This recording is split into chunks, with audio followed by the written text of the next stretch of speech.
इंशाअल्लाह अज़ीज ये आपकी आवाज बन के दिल्ली की पार्लियामेंट में गूंजेंगे। दिल्ली की पार्लियामेंट में जब उमर साहब गूंजे तो इंशाअल्लाह आपका हक, आपका हर।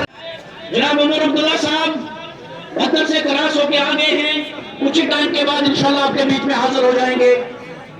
और मैं लोगों से गुजारिश करना चाहूंगा वो इत्मीनान से बैठे और अपने लीडर को कुछ टाइम के बाद अब सुने। तो हमारे स्कूल खुले, अब 96 से पहले चले जाओ 70% स्कूल हमारे देश जहां पे या तो चौकियां बन गई थी, स्कूल बंद थे, उन स्कूलों को नेशनल। बहुत से लोग ये भी कहते हैं कि हम पढ़े लिखे थे। पढ़ाई का निजाम इसी मैदान में शफी साहब ने लाया था, सर्व शिक्षा अभियान। शमी ओबराय जी जो इनके ट्रेजरर नेशनल कॉन्फ्रेंस के हैं, और हमारे नौजवान लीडर डॉक्टर सजाद शफी उड़ी साहब जो उनको बर्दाश्त नहीं करेंगे। अगर आपकी शनाख्त, आपके हकूक का कोई जामन है तो वो नेशनल कॉन्फ्रेंस है। खुशकिस्मती है कि जनाब उमर अब्दुल्ला साहब यहाँ के उम्मीदवार हैं, और आप लोग उमर अब्दुल्ला साहब को जानते हैं कि उमर अब्दुल्ला साहब हर शख्स के लिए हमारा तशक्कुस, हमारी स्टेटहुड छीनी है, और इसी पार्लियामेंट से हमने ये चीज वापस लेनी है, और वहां पे हमने वो लीडर भेजना है जो ये सब चीजें वहां जाके बात कर सके, और उसके लिए उमर साहब से बढ़ के कोई लीडर नहीं है। यहाँ पे कई जमातें आई उमर साहब, उन्हीं में हमेशा एक ही जमात को टारगेट किया जाता है, वो जम्मू कश्मीर नेशनल कॉन्फ्रेंस। सब जमातें इकट्ठे हो जाती हैं, आज भी इकट्ठे हुई है, बिल्ली थैले से बाहर आ गई है। ये जमातें कहती थी कि हम अलग अलग जमातें हैं, लेकिन जब बीजेपी वालों से ये पूछा गया कि तुम लोग अपना कैंडिडेट क्यों नहीं खड़ा कर रहे हो, तो उन्होंने कहा कि हमें कैंडिडेट खड़ा करने की क्या जरूरत है, पल्ला भी हमारा है और सेब भी हमारा है। कल बीजेपी ने यहाँ मीटिंग की उमर साहब, और खुलेआम अपने वर्कर्स को कहा कि आपको पीसी को वोट देना है। हम पहले मुसलमान हैं, हम किसी मजहब के खिलाफ नहीं हैं, हर एक का अपना मजहब है। हमारे हिंदू भाई मंदिर में जाके इबादत करते हैं, मेरे मुसलमान भाई मस्जिद में जाके इबादत करते हैं, लेकिन यहाँ पे जो इस वक्त चल रहा है इसका सीधा इस जमात ने सीधा हिंदू मुस्लिम करके रखा है। 20 तारीख को माए बहने बुजुर्ग सबको निकालना है। हमें एक आदत है, पार्लियामेंट का इलेक्शन आता है, घर के 2 जाते हैं, 3 नहीं जाते हैं। ऐसी बात नहीं करनी है। हमारी शरीयत का मसला है, हमारे तशक्कुस का मसला है, हमारी स्टेटहुड का मसला है, हमारे 370 का मसला है। ये सारे मसले पार्लियामेंट में होंगे, इसलिए इस इलेक्शन को असेंबली के इलेक्शन से ज्यादा अहम समझना है और सबको बाहर। जम्मू कश्मीर नेशनल कांग्रेस जिंदाबाद, जम्मू कश्मीर यूथ नेशनल कांग्रेस जिंदाबाद, कायद सानी डॉक्टर फारूक अब्दुल्ला जिंदाबाद, कायद कारवा जनाब उमर अब्दुल्ला जिंदाबाद। लीडर हो तो कैसा हो, उमर साहब कैसा हो, लीडर हो तो कैसा हो, उमर साहब कैसा हो, लीडर हो तो कैसा हो, उमर साहब कैसा हो।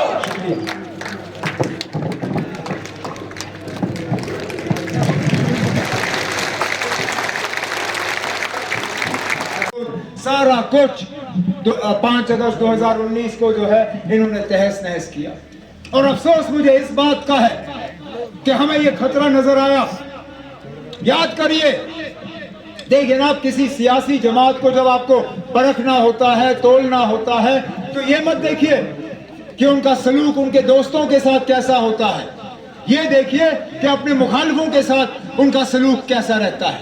और याद करिए, जब 2014 के असेंबली के नतीजे निकले थे, हम नेशनल कॉन्फ्रेंस वाले उसमें पीछे रह गए, लेकिन खबर आनी शुरू हो गई थी कि पीडीपी वाले जो हैं वो बीजेपी के साथ जो है बातचीत कर रहे हैं हुकूमत बनाने के लिए।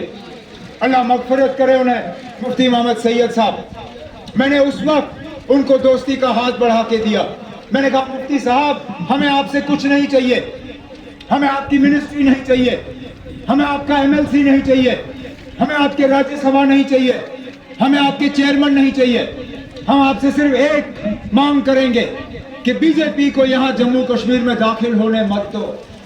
उस वक्त इन्हीं पीडीपी वालों ने हमें ताने दिए, कहा कि ये नेशनल कॉन्फ्रेंस वाले जो हैं ये इख्तिदार के भूखे हैं। हमें कहा गया कि अब बैठो 6 साल और करो इंतजार अगले इलेक्शन का। वो 6 साल तो क्या हो गया, अब 10 साल हम वेट करते आए। अगर उस वक्त मरहूम मुफ्ती मोहम्मद सैयद साहब ने हमारे दोस्ती के हाथ को थाम लिया होता, आज हमारा अपना झंडा मौजूद होता। बाहर से लोग आके काम कर रहे हैं, जाइए किसी एसपी के दफ्तर में, किसी डीसी के दफ्तर में और देखें कितने हैं जम्मू कश्मीर से और कितने बाहर से।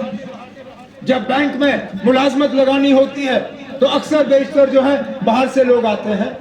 जब ठेकेदार को यहाँ ठेका देना होता है, ठेकेदार भी बाहर से आता है, वो ठेकेदार अपना मजदूर भी बाहर से लाता है।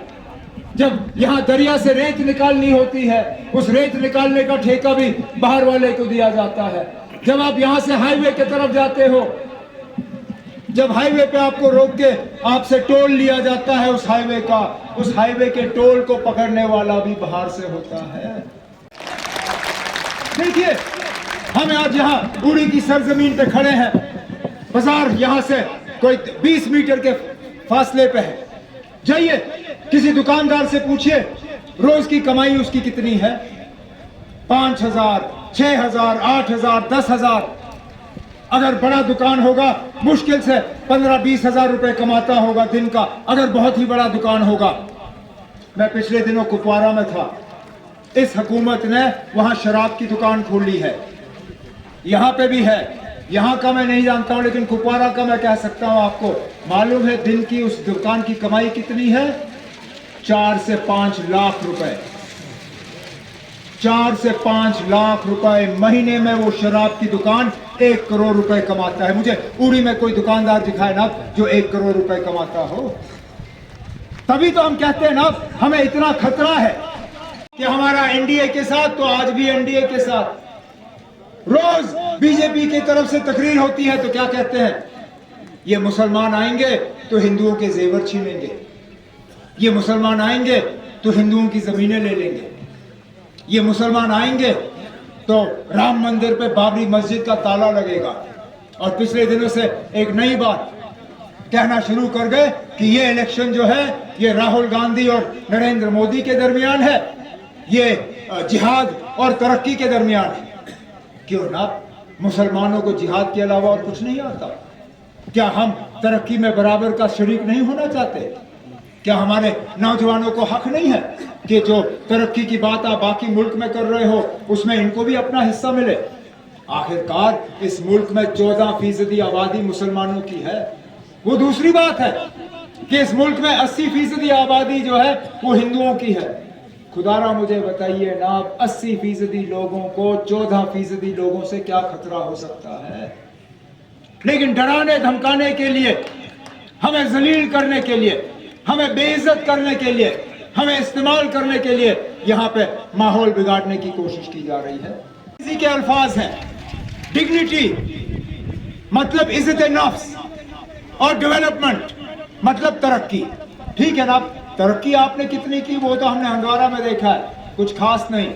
लेकिन इज्जत नफ्स की बात करने वाले, मैं आपसे एक सवाल पूछना चाहता हूं, नेशनल कॉन्फ्रेंस की तंजीम किसने शुरू की? बाबा कौम शेर कश्मीर ने। उसके बाद फारूक अब्दुल्ला साहब ने उसको चलाया है, मैंने उनकी मदद की। इसी तरह ये सेब वालों की जो जमात है इसकी शुरुआत किसने की? मरहूम अब्दुल गनी लोन साहब, अल्लाह मगफिरत करे उन्हें। हमारे पोस्टर और बैनरों पे आपको शेर कश्मीर की भी तस्वीर नजर आएगी, आपको फारूक साहब की भी तस्वीर नजर आएगी, कहीं एक आध पे मेरी भी तस्वीर होगी।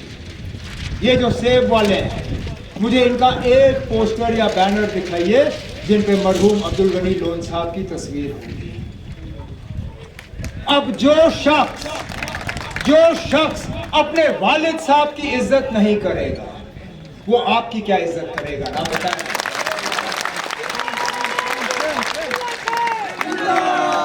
वो इनसे होता नहीं, और यहां लोगों को धोखा देने निकले हैं बीजेपी के नाम पे।